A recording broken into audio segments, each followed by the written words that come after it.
Аливаа зүйлд сул тал гэж байдаг те юм болго хоёр талтай гэдэг. Би ягаад ч юм аяллыг хоёр талтай гэж харддаггүй.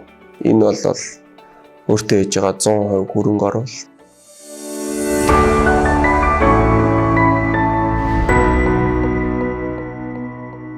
За тэгээд аялалд гаргаж байгаа мөнгийг би зардал гэж боддгоо. За энийг бол өөртөө оруулж байгаа хамгийн том орлого гэж боддог. Тийм учраас залуучуудаа байнга аялаарай. Аялснаар танаас юу ч унахгүй.